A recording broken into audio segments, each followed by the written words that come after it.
The head of the American Academy of Pediatrics describes what happened to them as government-sanctioned child abuse. And while President Trump on June 20th, 2018 signed an executive order ostensibly ending the practice and the policy, we know that the ACLU says that it continues to this day.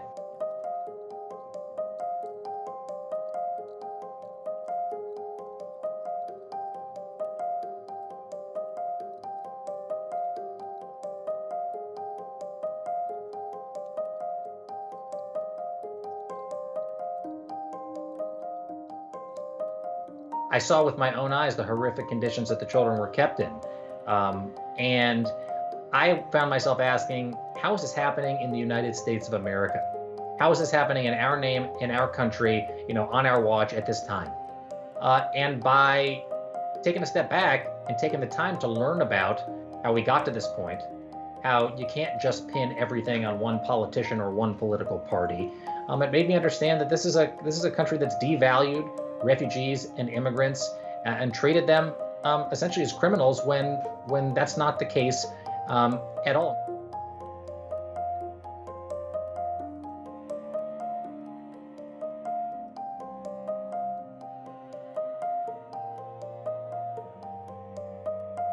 It's not just me who thinks it's a defining humanitarian crisis of the Trump years.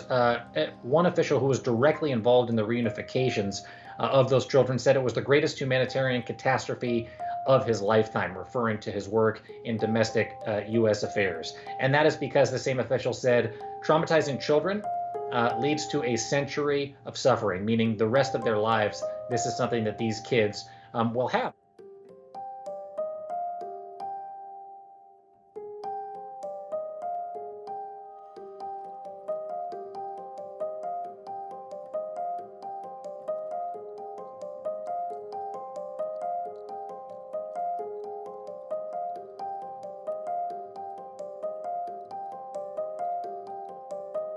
Judge Dolly G in California said that these detention centers are like a house on fire, and there has to be relief by releasing the children.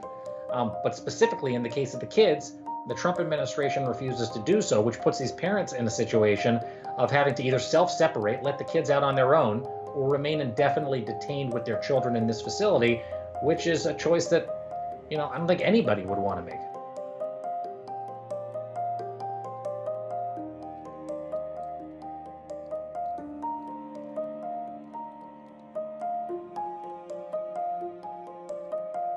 In addition to the specific cases and the allegations from Ms. Wooten, are conditions in ICE facilities with regard to medical care all across the country. You have coronavirus running rampant throughout these facilities. You have children who have been ordered released by a judge with their families in ICE detention because of coronavirus, and the Trump administration refuses to do so. That's what this whistleblower complaint is about, too, a lack of oversight with regard to medical treatment and conditions. And this has been going on for a long time.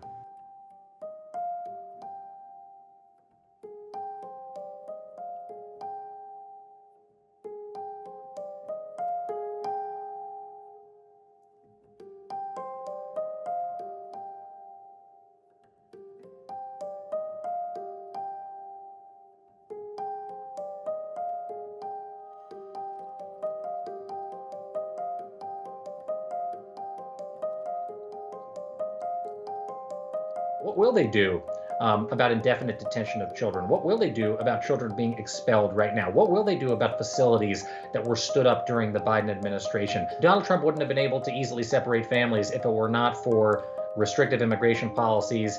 Democrats and Republicans, whether it was Bill Clinton doing prevention through deterrence in 1994, whether it was George W. Bush creating DHS and expanding exponentially the size of the Border Patrol, whether it was Barack Obama deporting more people than any president in history, they called him the deporter in chief, or building the facilities that the children were caged in during family separations. Donald Trump was able to do this because the American immigration system has been set up to be punitive.